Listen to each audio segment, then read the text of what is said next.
Hari pertama kerja Gubernur baru DKI Jakarta Anies Baswedan langsung ditagih janji politiknya oleh ratusan nelayan Teluk Jakarta.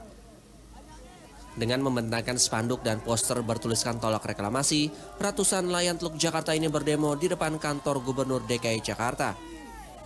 Nelayan menilai reklamasi berdampak buruk untuk ekosistem alam dan merugikan mereka. Sebelum moratorium reklamasi Teluk Jakarta ditarik oleh Menteri Koordinator Kemaritiman, nelayan menduga Sekda Saifullah yang mengatasnamakan Pemprov DKI Jakarta telah melakukan kontrak kerja terlebih dahulu dengan PT Kapuk Naga Indah untuk melanjutkan proyek reklamasi. Nelayan mengancam akan terus melakukan unjuk rasa sampai penghentian mega proyek reklamasi Teluk Jakarta. Ya, aksi ini datang dari simpul-simpul nelayan yang merasa dirugikan akibat adanya reklamasi yang ada di Teluk Jakarta. Jadi hari ini sesungguhnya kami mempertegas apa yang menjadi janji-janji politik Anies Sandi ketika masa kampanye lalu. Di pidato perdananya pun beliau mempertegas bahwa air, darat, dan kepulauan itu diperuntukkan untuk kepentingan masyarakat. Sementara itu, Gubernur dan Wakil Gubernur Anies Sandi siap menepati janji-janji kampanye Anies Sandi mereka. Tim sinkronisasi program kerja Anies Baswedan Sandiaga Uno menyerahkan hasil laporan yang mereka kerjakan selama 6 bulan kepada Anies Baswedan dan Sandiaga Uno di Jakarta Selatan Jumat pekan lalu. Ketua Tim Sinkronisasi Sudirman Said mengatakan, laporan berisi 200 kali pertemuan dengan Pemprov DKI Jakarta dan visi misi dari janji kerja Anies selama 5 tahun ke depan. Mantan Menteri SDM ini, dari 200 kali pertemuan dengan Pemprov DKI Jakarta, timnya berhasil menerjemahkan 23 janji Anies Sandi ke dalam 167 program kerja. Salah satu program, yakni menyoroti rendahnya penyerapan APBD DKI Jakarta. Selama tahun 2017, baru 47,1% dana APBD Jakarta yang terserap. Menurut Sudirman, Anies dan Sandi harus mengeluarkan dana 420 miliar per hari agar APBD perubahan DKI Jakarta yang sebesar 71 triliun rupiah diserap 100%.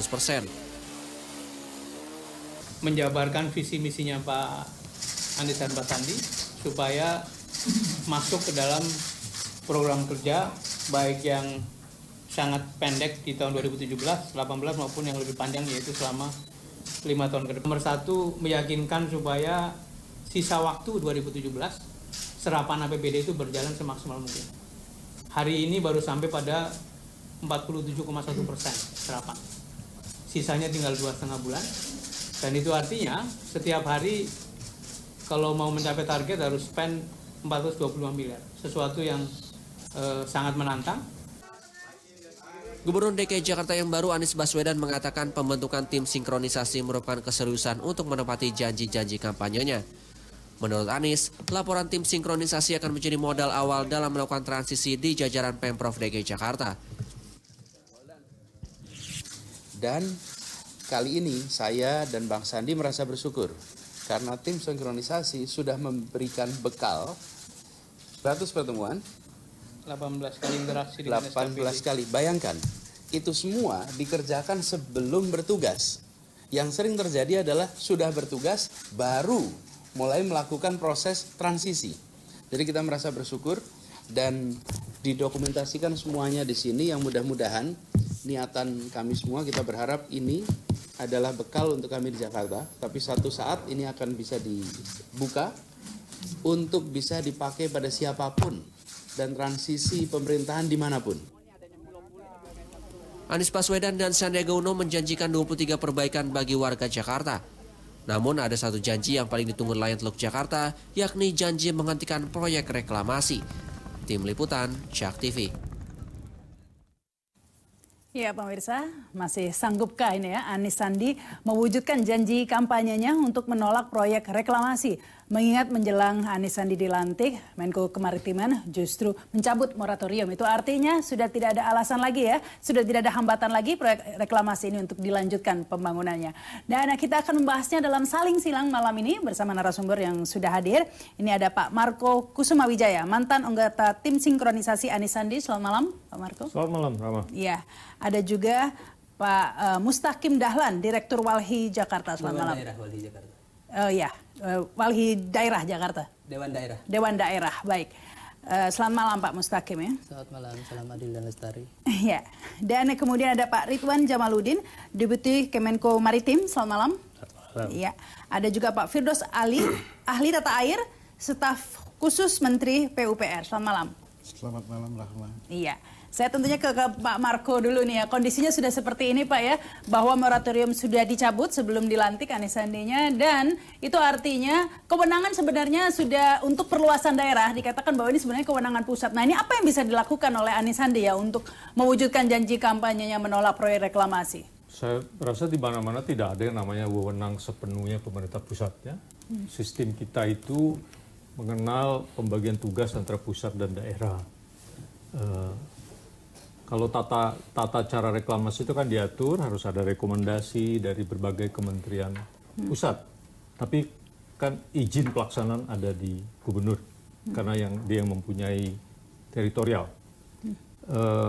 Bahkan kalau kita kembali ke Kepres 95, yang tidak diubah, di dalamnya disebut wewenang ada di gubernur. Gitu. Ya, sederhananya kan kalau orang membangun harus ada IMB. Masa IMB mau diambil pusat kan nggak mungkin. Cukup tidak dikeluarkan saja IMB-nya ya. Kemudian perda sonasi. Itu kan juga namanya juga perda. Jadi wewenang antara gubernur dengan DPRD. Ada banyak izin-izin lain yang memang menjadi wewenang pemerintah daerah. Dan ya, tapi sekali lagi tidak mutlak juga dicabut. Pemerintah daerah juga, tidak mutlak pemerintah daerah, pemerintah pusat juga. Ya, karena itulah ada keseimbangan yang menurut saya seharusnya bagus.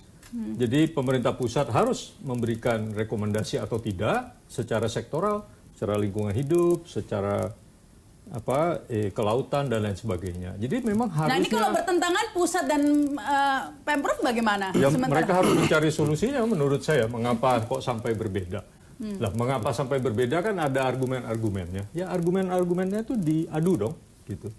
Ya, ini sudah sering padahal diadu, tapi kemudian pemerintah sudah mencabut moratorium, itu artinya sudah dipenuhi semua persyaratan administrasi, tidak ada hambatan lagi. Nah, itu kan menurut Pak Luhut ya. Iya. Kan moratorium itu ketika dikeluarkan disebut boleh dicabut moratoriumnya kalau semua syarat sudah dipenuhi kan.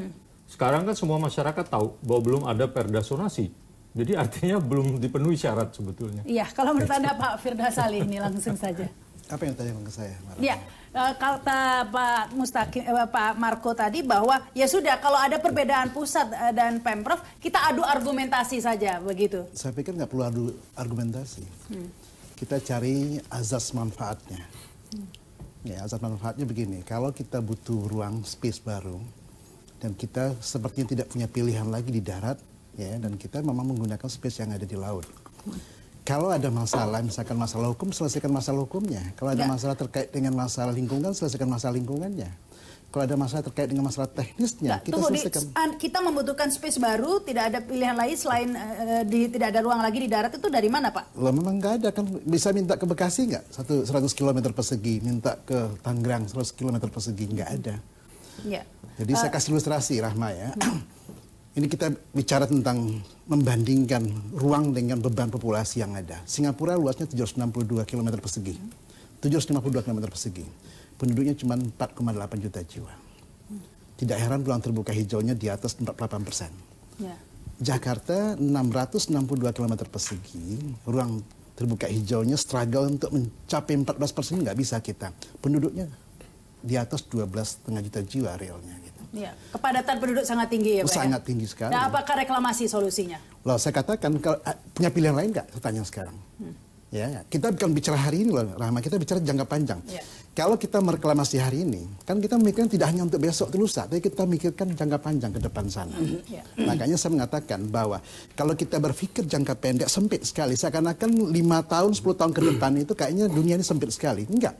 Siapapun gubernurnya, dia terpilih hari ini, dia paling lama berkuasa itu 2 kali 5 tahun. Tetapi ibu kotanya akan ada selamanya nanti. Ya.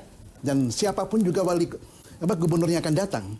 Ya. Tidak ada pilihan kecuali dia punya kecanggihan sesuatu untuk mengextend ruang tadi sebelum kita memindahkan ibu kota. Tapi Anda yakin ini bisa mengurangi kepadatan penduduk di Jakarta? Loh, kenapa nggak yakin saya? Mengingat harganya mahal, itu pasti orang yang sudah punya rumah di Jakarta beli lagi di di pulau-pulau itu sehingga penduduk yang padat tidak terakomodasi di situ. Rahma, jangan lihat di situ dulu.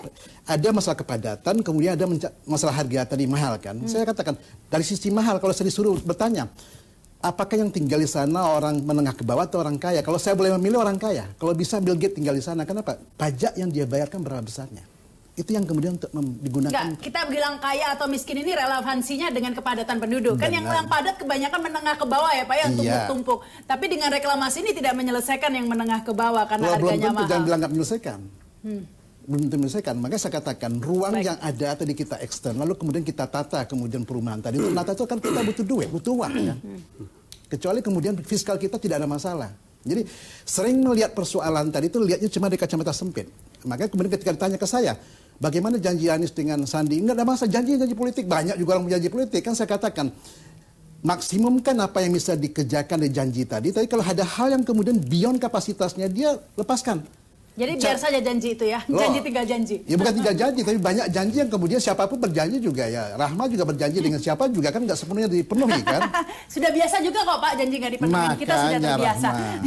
Baik, kemudian ke Anda ya Pak Mustaqim, karena tadi dikatakan azas manfaat. Ini nelayan jangan melihat dirinya sendiri saja dong, jangan melihat nelayan saja. Ini manfaatnya buat luas begitu, buat ke depan begitu kan kata Pak Firdaus Ali, untuk kelangsungan negara ini ke depan begitu. Baik, saya mungkin mewakili kawan-kawan dari Koalisi Selamatkan Teluk Jakarta. Kita tahu bahwa reklamasi untuk siapa sih? Itu dulu. Kemudian saya akan mencoba untuk perspektif lingkungannya. Ketika di situ ada perubahan bentang alam, berarti di situ akan mengundang bencana. Kalau misalnya dikatakan reklamasi untuk mengatasi banjir, itu bohong. Karena orang lautnya diuruk, muaranya diuruk, ya jelas air yang dari 13 sungai yang masuk ke muara itu ya terhambat, maka luasan banjirnya akan lebih besar. Itu pertama. Kemudian yang kedua, untuk mengatasi rob. Bagaimana bisa mengatasi rob? Orang alur lautnya dirubah kok. Ketika dia merubah bentang alam, maka sudah pasti itu akan ada bencana di kemudian hari. Nah, kemudian kalau dikatakan kita butuh daratan, sebenarnya kita tidak butuh daratan. Kita butuh lokasi, kita tidak butuh lokasi. Yang butuh lokasi itu siapa sebenarnya? Kalau misalnya itu diperuntukkan untuk nelayan. Sudah dijelaskan tadi kepadatan penduduk dengan angka-angkanya Pak. Iya, kepadatan itu kan tidak kemudian menguruk laut. Saya tidak mau membahas dengan perspektif hukumnya, karena perspektif hukumnya dari awal hukum udah cacat hukum. Izin pelaksana reklamasi yang dikeluarkan oleh Gubernur Ahok pada waktu masih jadi PLT itu sudah cacat dari awalnya. Nah, kemudian ketika itu diupayakan bahwa ini adalah kewenangan Pemprov waktu itu, kita bilang, oh enggak, ini ada KSN, ada kawasan strategi nasional, ada Banten, Jakarta, kemudian ada Bekasi, Jawa Barat ini. Nah, maka ini kewenangan di KLHK, kemudian di kementerian saya bilang, di KKP dia bilang. Kemudian teman-teman terus